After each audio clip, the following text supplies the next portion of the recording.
फतेहपुर में अवैध खनन का पर्दाफाश, जेसीबी सीज, 10 लाख का जुर्माना। फतेहपुर में अवैध खनन का मामला सामने आया है। अधाउल और गेडूरी में बड़े पैमाने पर मिट्टी का अवैध खनन हो रहा था। दैनिक निष्पक्ष धारा अखबार व एनडी न्यूज में खबर छपने के बाद प्रशासन ने कार्रवाई की है। अवैध खनन कर रही जेसीबी सीज, 10 लाख का लगेगा जुर्माना। अधाउल और गेडूरी में बड़े पैमाने पर चल रहा था मिट्टी का अवैध खनन। किसान को मिलने वाली छूट का लाभ लेकर माफिया कर रहे कारोबार। नाव से हो रही थी मोरंग चोरी। किशनपुर थाने में हुई एफआईआर। रूसी गांव के अवैध खनन में भी लेखपाल, कानूनगो सहित 5 पर हो चुकी है एफआईआर। जिले में बड़े पैमाने पर चल रहा अवैध खनन, खनिज अधिकारी पर अफसरों का अभयदान। अवैध खनन रोकने में पूरी तरह से नाकाम है खनिज महकमा। जिले में अवैध खनन और परिवहन पर कोई लगाम नहीं है। जिलाधिकारी की सख्ती के बावजूद खनिज विभाग की अकर्मण्यता और मिलीभगत से जनपद के कई स्थानों में धड़ल्ले से अवैध खनन चल रहा है। खदानों में मोरंग के अवैध तरीके से खनन व ओवरलोड परिवहन से लेकर मिट्टी का जमकर अवैध खनन जारी है। 2 दिन पूर्व बिंद की एसडीएम ने रूसी गांव में अवैध मिट्टी खनन के मामले में लेखपाल, कानूनगो सहित 5 लोगों पर एफआईआर दर्ज कराई है। इसी तरह खागा तहसील क्षेत्र में नाव से हो रही मोरंग चोरी, ललौली थाना क्षेत्र के अधाउल व असोथा थाना क्षेत्र के गेडूरी गाँव में बड़े पैमाने पर अवैध खनन चल रहा था, जिसकी खबर दैनिक भास्कर अखबार में प्रमुखता से प्रकाशित हुई थी, जिस पर बड़ी कार्रवाई हुई है। हालांकि इस बार भी खनिज अधिकारी की कोई जिम्मेदारी तय नहीं की गई है।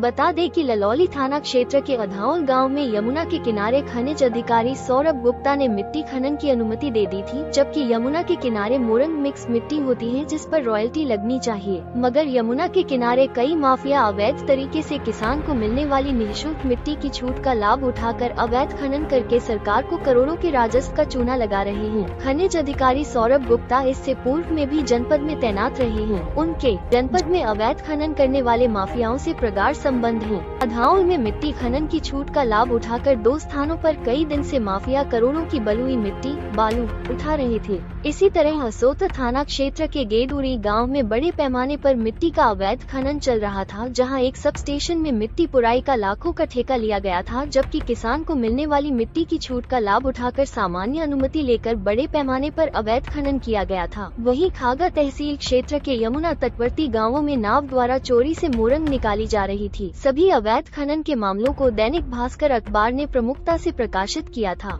जिस पर उच्चाधिकारियों ने सभी स्थानों पर अलग अलग दिनों में टीमें भेजी थी। जहां अधाउल में अवैध खनन कर रही जेसीबी और ट्रैक्टर को खनिज निरीक्षक ने सीज कर दिया, जबकि मौके की राजस्व टीम के साथ पैमाइश कराई, जहां बड़े पैमाने पर अवैध खनन पाया गया है। जबकि गेडूरी गांव में भी खनिज व राजस्व की संयुक्त टीम ने जांच की है, जहां बड़े पैमाने पर अवैध खनन मिला है। दोनों स्थानों पर अवैध खनन के मामलों में दोनों अवैध खनन करने वाले अनुमति धारकों पर 5-5 लाख का जुर्माना लगाया गया है। जबकि नाव से मोरंग चोरी के मामले में अज्ञात चोरों के खिलाफ किशनपुर थाने में एफआईआर दर्ज कराई गई है। जिलाधिकारी रविंद्र सिंह के स्पष्ट निर्देश है कि अवैध खनन किसी भी सूरत में न हो और टास्क फोर्स एक्टिव रहे। इसके बावजूद जिले में लगातार अवैध खनन के मामले सामने आ रहे हैं, फिर भी खनिज अधिकारी की जिम्मेदारी नहीं तय की गई है। क्या कहते हैं जिम्मेदार? इस बाबत अपर जिलाधिकारी अविनाश त्रिपाठी ने बताया कि अधाउल व गेडूरी में मिट्टी के खनन पर टीम भेजकर जांच कराई गई। दोनों स्थानों पर अवैध खनन मिला है, जिस पर नियमानुसार कार्रवाई की जा रही है। अधाउल में जेसीबी ट्रैक्टर सीज किए गए हैं